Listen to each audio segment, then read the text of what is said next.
तुम्ही पाहत आहात आपलं मलकापूर न्यूज। मलकापूर नगर परिषद हद्दीतील मालमत्ता धारकावर लावण्यात आलेल्या अवाजवी आणि आर्थिक पिळवणूक करणाऱ्या कर आकारणी विरोधात अन्यायग्रस्त जनतेचे व्यासपीठ या संघटनेने आक्रमक भूमिका घेतली आहे। संघटनेच्या वतीने नगर परिषदेचे मुख्याधिकारी तसेच नगराध्यक्ष यांना निवेदन सादर करण्यात आले। या निवेदनात कर आकारणी करताना प्रत्यक्ष पाहणी न करता घराची वास्तविक स्थिती, क्षेत्रफळ, बांधकामाचा प्रकार आदी बाबींचा विचार न झाल्याचा गंभीर आरोप करण्यात आला आहे। तसेच नागरिकांना करावर आक्षेप नोंदवण्यासाठी दिलेली मुदत अपुरी असल्याने ती वाढवून देण्याची मागणीही करण्यात आली होती।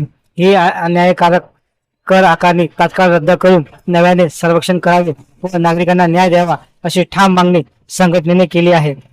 अन्यथा कायदेशीर व लोकशाही मार्गाने आंदोलन छेडण्याचा इशाराही यावेळी देण्यात आला आहे। दरम्यान या निवेदनाची दखल घेत मलकापूर नगर परिषद मुख्याधिकारी व नगराध्यक्ष यांनी करावर आक्षेप घेण्यासाठी 8 दिवसांची मुदत देण्यात आल्याचे जाहीर केले।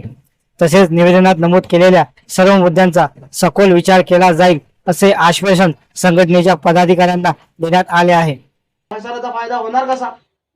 आमचं बांधकाम 40 वर्ष जुनं आहे, तेव्हा ते लोड बेरिंगचं होतं, तेव्हा आरसीसी हा प्रोग्रामच नव्हता, मातीच्या भिंती होत्या। मग अशा अवस्थेत मातीच्या भिंती असताना आम्हाला आरसीसीचं तुम्ही ते तुमचे जे कंत्राटदार कंपनी आहे ती अशा पद्धतीची पिळवणूक करते की ते आरसीसी आकारणी करते। 558 रुपये जेव्हा कर होता मागच्या वर्षी, आज तो त्याच्या 40% म्हणजे 15 हजार रुपयानं दाखवलं। म्हणजे इतकी वाढ कशी काय अचानक?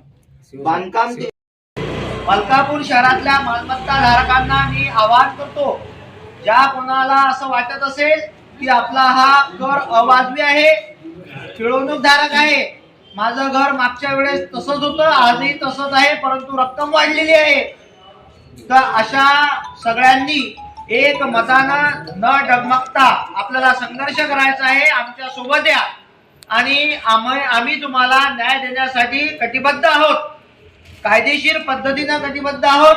आपल्याला न्याय मिळेल। आमच्या समिती समोर या, आमच्या समोर न्याय मागा, आमच्या समोर म्हटल्यापेक्षा आमच्या सोबत या, आम्ही तुमच्यासाठी लढा करू आणि हे आम्ही तुम्हाला वचन देतो की आपल्यावर होणारा अन्याय याच्यावरती न्याय देण्यासाठी आम्ही कटिबद्ध राहू।